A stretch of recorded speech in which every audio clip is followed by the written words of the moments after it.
Jalan-jalan ke Surabaya, jangan lupa mampir ke Kediri. Kami dari Trunojoyo Madura, izinkan kami memperkenalkan diri.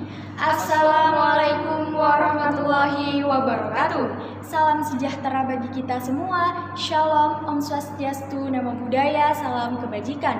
Dewan juri yang terhormat, rekan berpikir dari kolega tim kontra yang amat kami banggakan, serta pemerhati hukum yang melihat dan menyaksikan tayangan ini.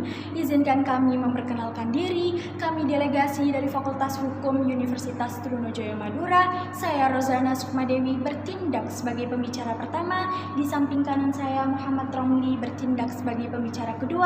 Dan di samping kiri saya Dewi Sugiyarsi bertindak sebagai pembicara ketiga.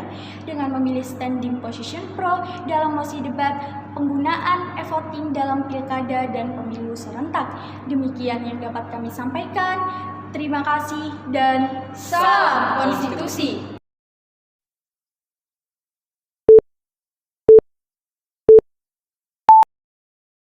Lex prospicit non respicit. Hukum melihat ke depan bukan ke belakang. Dewan juri yang terhormat, mari kita menelik terlebih dahulu latar belakang munculnya mosi perdebatan kali ini. Perkembangan teknologi yang semakin pesat berpengaruh kepada kehidupan bertata negara yang tidak bisa dilepaskan dengan adanya teknologi. Salah satunya adalah pemilu dan pilkada yang memunculkan adanya teknologi e-voting dalam prosesnya. E-voting sendiri secara definitif merupakan suatu metode pemungutan suara dan penghitungan suara dalam suatu pemilihan dengan menggunakan perangkat elektronik. Sebagaimana ungkapan law develop as society develop, hukum berkembang sebagaimana masyarakat berkembang, maka hukum dituntut untuk mengikuti perkembangan zaman. Atas dasar itulah Dewan Juri yang terhormat, kami menyetujui mosi debat kali ini, yakni penggunaan e-voting dalam pemilu dan pilkada serentak. Dewan Juri yang terhormat, keberpihakan kami terhadap konteks perdebatan kali ini akan kami mulai dengan bangunan argumentasi yang telah kami kembangkan dari aspek filosofis. Apabila merujuk pada alinea keempat pembukaan Undang-Undang Dasar Negara Republik Indonesia tahun 1945, telah diamanatkan bahwa negara sejatinya harus memajukan kesejahteraan umum. Dengan penggunaan e-voting dalam pemilu ini yang mengedepankan kemudahan dan efisiensi, bukankah merupakan upaya untuk memajukan kesejahteraan umum yang bermuara pada kesejahteraan masyarakat? Perlu kita ketahui bersama, sebagaimana yang disampaikan oleh Edmond Makarim, seorang ahli, bahwa suatu informasi elektronik menjadi bukti sah atau memiliki nilai hukum semenjak dalam bentuk original elektroniknya tanpa menunggu dicetak atau dihardkopikan. Maka sepanjang akuntabilitas sistem terjaga, hal itu selayaknya dapat dipersamakan. Dengan demikian, legalitas e-voting dapat ditemui dari dua sisi yang berbeda. Pertama, dari sisi keberlakuan hukum, e-voting dianggap legal karena telah diatur secara normatif dalam pasal 85 Undang-Undang Nomor 10 Tahun 2016 tentang perubahan kedua atas Undang-Undang Nomor 1 Tahun 2015 tentang penetapan peraturan pemerintah pengganti Undang-Undang Nomor 1 Tahun 2014 tentang pemilihan gubernur, bupati, dan wali kota menjadi undang-undang. Kedua, dari sisi keabsahan metode, legalitas e-voting sebagai alat pemungutan suara telah diakui sebagai alat bukti yang sah dan dapat dipertanggungjawabkan secara hukum. Pun demikian, Dewan Juri yang terhormat, perlu kita garis bawahi, penggunaan e-voting dalam pilkada dan pemilu serentak sejatinya sangat mungkin diterapkan di Indonesia. Mengapa, Dewan Juri yang terhormat? Karena secara prinsip, e-voting atau pemberian suara melalui elektronik mengedepankan kemudahan dan efisiensi. Selanjutnya akan dielaborasi lebih lanjut oleh pembicara 2 dan 3 kami secara yuridis normatif dan sosiologis empiris. Demikian yang dapat kami sampaikan. Sekian dan terima kasih.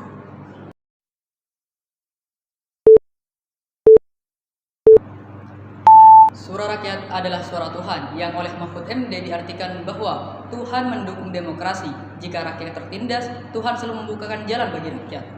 Dewan Juri yang terhormat, sivitas akademika, serta pemerhati hukum yang berbahagia, melanjutkan apa yang telah disampaikan oleh pembicara pertama, izinkan saya untuk menyampaikan bangunan argumentasi tentang mosi perdebatan kali ini, di mana sekali lagi kami menegaskan bahwa kami sebagai tim pro setuju dengan adanya mosi perdebatan kali ini, yakni penggunaan e-voting dalam pilkada dan pemilu serentak. Dewan Juri yang terhormat, Seperti yang telah disampaikan oleh pembicara pertama, di mana e-voting secara definisi merupakan mekanisme pemungutan suara dengan menggunakan media elektronik.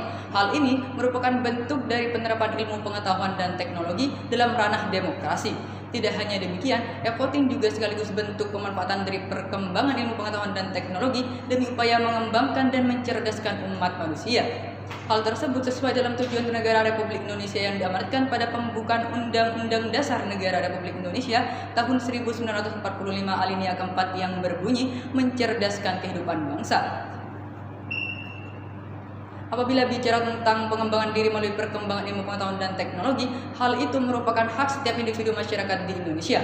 Hak tersebut adalah salah satu dari beberapa hak yang perlu dipenuhi demi tercapainya tujuan negara Indonesia, seperti yang telah diatur sedemikian rupa dalam peraturan perundang-undangan, tepatnya pada pasal 28C ayat 1 Undang-Undang Dasar 1945 mengamanatkan setiap orang berhak mengembangkan diri melalui pemenuhan kebutuhan dasarnya, berhak mendapat pendidikan dan memperoleh manfaat dari ilmu pengetahuan dan teknologi, seni dan budaya demi meningkatkan kualitas hidupnya dan demi kesejahteraan umat manusia. Perlu kita ketahui bersama, jauh sebelum itu beberapa negara di dunia telah banyak menerapkan mekanisme voting dalam pemilihan berskala lokal maupun berskala nasional. Dikutip dari detiknews.com, dalam keterangan Bambang Susatyo selaku Ketua MPR pada 19 Oktober 2020 yang menyatakan dengan beragam variasi, berbagai negara juga sudah menerapkan e-voting dalam sistem pemilihan umum. Antara lain Kanada yang menggunakan e-voting sejak tahun 1990-an, Estonia sejak tahun 2005 menggunakan e-voting untuk pemilu lokal dan pada tahun 2007 meningkatkannya untuk pemilu nasional. Sementara di Asia Tenggara ada Filipina yang sudah menggunakan e-voting secara nasional pada tahun 2010. Dewan Juri yang terhormat, apabila kita menitik tentang penerapan e-voting terhadap asas-asas pemilu yang tercantum dalam pasal 2 Undang-Undang Nomor 7 Tahun 2017 tentang pemilu yang menyatakan bahwa pemilu dilaksanakan berdasarkan asas langsung, umum, bebas, rahasia, jujur, dan adil, maka e-voting tidak kontradiktif terhadap asas-asas tersebut. Hal tersebut dilandaskan atas putusan MK nomor 147 garing PU strip 7 Romawi garing 2009 dalam fakta hukum poin ke-12 menyatakan bahwa penggunaan mekanisme voting lebih menjamin penyelenggaraan pemilu dan pemilu kada dengan asas-asasnya, serta lebih murah dibandingkan menggunakan mekanisme mencoblos atau mencontreng. Dalam putusan tersebut telah menjelaskan bahwa e-voting adalah konstitusional, sekaligus lebih mengedepankan kemudahan baik dalam hal penekanan biaya operasional maupun efisiensi dalam pelaksanaannya, dibandingkan dengan mekanisme mencontreng atau mencoblos yang jauh lebih besar dalam hal biaya operasionalnya dan kaku dalam pelaksanaannya. Kemudian daripada itu, dalam pemungutan suara, e-voting pada pilkada telah diatur dalam pasal 85 ayat 1 poin B Undang-Undang Nomor 10 Tahun 2016 tentang perubahan kedua atas Undang-Undang Nomor 1 Tahun 2015 tentang penetapan peraturan pengganti Undang-Undang Nomor 1 Tahun 2014 tentang pemilihan gubernur, bupati, dan wali kota menjadi undang-undang menyatakan memberi suara melalui peralatan pemilihan suara secara elektronik. Adapun pemberian suara secara elektronik sebagaimana dimaksud dalam pasal tersebut dilakukan dengan mempertimbangkan kesiapan pemerintah daerah dalam segi infrastruktur, sarana dan prasarana serta kesiapan masyarakat daerah berdasarkan prinsip efisiensi dan mudah.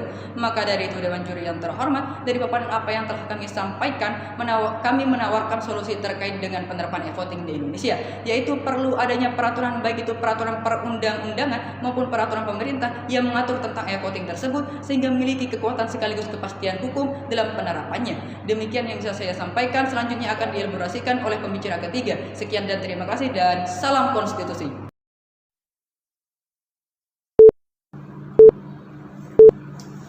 Hum et bonum et lex legum. Apa yang adil dan baik adalah hukumnya hukum. Dewan Juri yang terhormat, pemerhati video serta seluruh sivitas akademika yang kami banggakan, melanjutkan bangunan argumentasi yang telah disampaikan oleh pembicara pertama dan pembicara kedua. Sekali lagi kami menekankan bahwa kami sangat setuju dengan adanya mosi pada perdebatan kali ini, yakni penggunaan sistem e-voting dalam pemilu dan pilkada serentak. Dewan Juri yang terhormat, dari data KPU saat ini sudah ada 981 desa yang telah menyelenggarakan pilkada dengan sistem e-voting. Penerapan e-voting pertama kali dilakukan pada tahun 2009 lalu dengan skala lokal, yakni pada pemilihan kepala dusun di Kabupaten Jembrana, Bali. Dikutip dari kompas.com bahwa pemilihan elektronik telah diterapkan pada pemilihan kepala dusun di Desa Jembrana sejak Juli 2009 lalu. Kabupaten Bantaeng Makassar, Sulawesi Selatan telah mencatat sejarah sebagai daerah pertama yang telah menerapkan e-voting dalam pelaksanaan pilkada. Kelebihan yang didapat diantaranya minim terjadinya surat suara yang rusak karena tidak perlu mencetak surat suara, dengan begitu lebih meminimalisir anggaran dana. Pun demikian dikutip dari Badan Pengkajian dan Penerapan Teknologi, anggaran pilkada wali kota Makassar membutuhkan dana sebesar 40 miliar. Namun, apabila pilkada ini dilaksanakan dengan sistem e-voting, maka estimasi anggaran dana yang dibutuhkan hanya sekitar 18 miliar.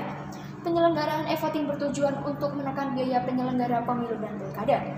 Penghematan biaya lebih dari 60% dibandingkan dengan pemilu dan pilkada secara konvensional.